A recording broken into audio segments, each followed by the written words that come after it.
Okay, so we have to talk about the Batman v Superman trailer because I saw it this morning and that's the noise I made. And maybe one the dogs can't hear. So tell me your thoughts on it and how it's different from the last one. I am so fortunate in my long career to have worked not only with some geniuses along the way, but with people who are as equally passionate as I am about comics and movies.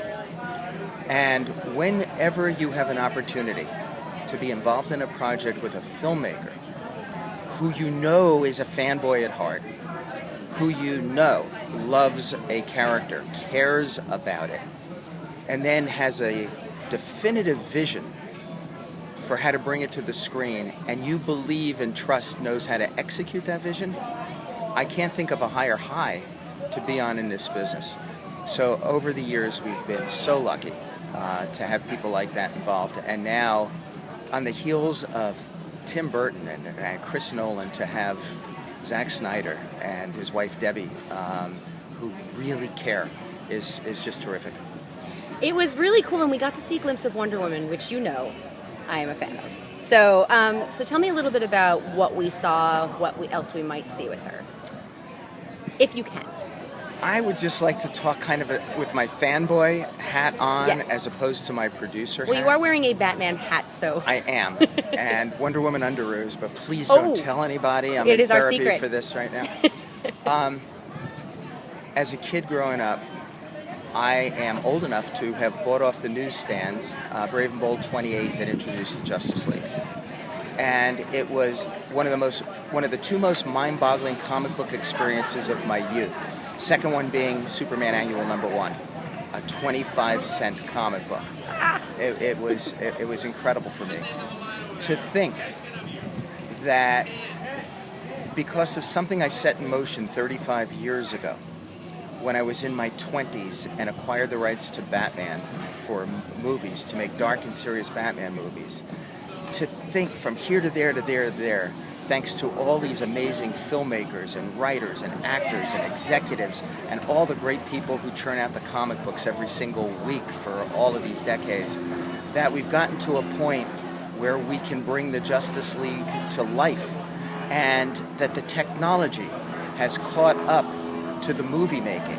I truly believe, whether you're talking about DC, Marvel, or the non-DC Marvel stuff, we're in a golden age of comic book movie making. We're at a generation that no longer is the old generation that grew up with Dr. Frederick Wertham's Seduction of the Innocent, that looked down disparaging at comic books and their creators, but now see comic books as the proving ground for the new generation of writers and directors and producers in Hollywood. It's so exciting. We've changed the course of history in that regard. My only fear is oversaturation. Yeah, I wanted to ask you about that because you know what a nerd I am. So I'm thrilled that give me all of the superhero movies. But what do you think about that? I mean, do you think we are going to reach a point? Well, I hope not. Historically, one thing Hollywood's been very good at has been killing the goose that laid the golden egg. Yeah. And when I start to worry, it's when conglomerates announce their release schedule until 2039. Yeah. And, everybody, please mark down right now, put it down in your phone, in your notes. May 17th, 2029 is opening weekend for Ant-Man 5, so you don't want to miss that. And also, a year from now, there's going to be 24 TV series based on comic books on the air. Crazy. Oh, my God. So the law of averages say, 4 are going to be great, 4 are going to be really good. So then you worry about oversaturation. And I think all of us that are in the industry and love these characters and comics so much, we just need to police it. And moderation is a great key word for life. I agree. Now, I'm curious what you think, or what you can say about how much of Frank Miller's work influences this film. Well, you'd have to talk to Zach about that. And I think res ipsa loquitur, as we used to say in law school, the thing speaks for itself. Ah. Gotcha. There was some really interesting imagery in the trailer. There was even really sort of the 9/11 imagery with Bruce Wayne running toward the cloud, and having been in New York back then, like, I recognized that. So, well, let me ask you this. Yeah. Did you see 9/11 imagery in the Dark Knight trilogy by Chris Nolan? Yeah. I loved the fact that many critics said that the Dark Knight trilogy by Christopher Nolan was the most important set of films post 9/11. And when you've got a comic book superhero movie where thematically it has that much heft and weight to it and emotional content, where critics are talking about the allusion to 9/11. Look at Dark Knight Rises, for God's sake. They're all the police running down into the tunnel. Yep. And if you look at the closing scenes of Dark Knight Rises, look behind him and you see the World Trade Center being built and rising behind him. It's powerful. It really is powerful. And I would say since 9/11, this world and this country have been in desperate need of heroes. When I was growing up, there were actually politicians who were heroes, like John F. Kennedy. Yeah. There were astronauts. And now they've killed the shuttle program, and I don't think anybody can name any of the astronauts that are around. Our sports heroes, the headlines more go to steroids. Where the hell are our heroes? And I think right now, this influx of comic book hero movies, not always superhero movies, but hero movies, are filling a cultural need, not only for us, but they're now crossing borders and cultures, and they're being embraced all over the world. Isn't that great if America can export this culture and find a way to bond with people of different religions and politics, and in ways that we are so often in the media presented as polar opposites, and where we are jealous of each other and hate each other? It's horrible. This, we have a chance. This gives us a chance. And isn't that what superheroes were supposed to be all about to begin with? Yeah, totally. Yeah, I'm curious. Obviously, I'm excited about Wonder Woman, but what other female DC superheroes would you like to see that haven't been included yet? Well, I'm glad that Supergirl's coming to TV. Yes. That's very important. Very, very important.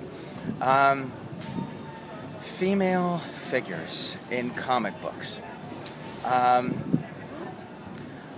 One of the problems I've had with comic books over the last few decades was I felt they had too often turned their backs on female readers and on kids. Yeah. And it's great these days to see a twist in it. And I am firmly behind what I would call now the movement to identify and welcome to the fold women to write comics and to draw comics, and not simply to be the stars of comics. And there's this interesting thing. You can have females writing and drawing comic books that don't actually have to be about superheroines. Yep. Isn't that amazing? You'd think that would have happened sooner, but I'm glad it's happening now. It's 2015, for God's sake, you know? So that's a real important movement, I think, for everybody. So you guys announced The Killing Joke. There are no words. So tell me about that. Well, first of all, for any of us who've been Batman fans, yes, there's this great body of work initially from Bob Kane and Jerry Robinson and a growing list of great ghost artists from that era. There's the Neil Adams and the Marshall Rogers stuff coming out of the 70s period, and then Norm Breyfogle, and then Frank Miller, and the list goes on of the luminaries that have been involved. If you look at the graphic novel portion of it, The Dark Knight Returns, Batman Year One, you've got to put The Killing Joke in that mix. It was so important to the reimagination and the deconstruction of Batman and the Joker for a new adult era of reading and sophistication and graphic storytelling, that I think this is monumental. And the fact that it's Bruce Timm. No. So let's here and now give all the credit to the folks who created The Killing Joke on paper initially back then, and to Bruce Timm, and to all the ladies and gentlemen at Warner and DC Animation, from Sam Register and Mikey Carlin and the whole group over there. They're brilliant in terms of what they're doing, and I still contend some of the best Batman stories we've ever seen in media have come through the animation. Totally agree. So what new goodies are you working on? What? Laugh. I'm having a ball. Yeah. How many people in life get to take what they've loved since they were a little kid and make it their work every day? We are going to be making a very, very big announcement at New York Comic Con in October. Ooh. So I would simply say right now, stay tuned. But I'm as excited as, in fact, if I had one wish right now, it would be that scientists could give me a straw, and through this straw, I could yell back to me at age 8 and 12 and 16, "You're not going to believe what I'm doing right now," and who I'm with. The 8-year-old Michael continues to do cartwheels, and every once in a while I let him out, such as at San Diego Comic-Con.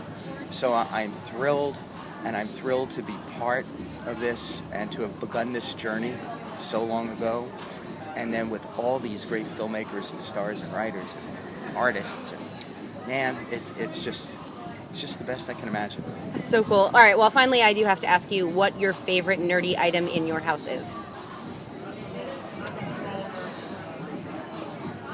This would have to qualify. Oh, that's awesome. I like your socks. Now, they match the underoos, but this interview ends now. Right, yes. I think that is the perfect place to end. Thank you so much. You're welcome, Jenna.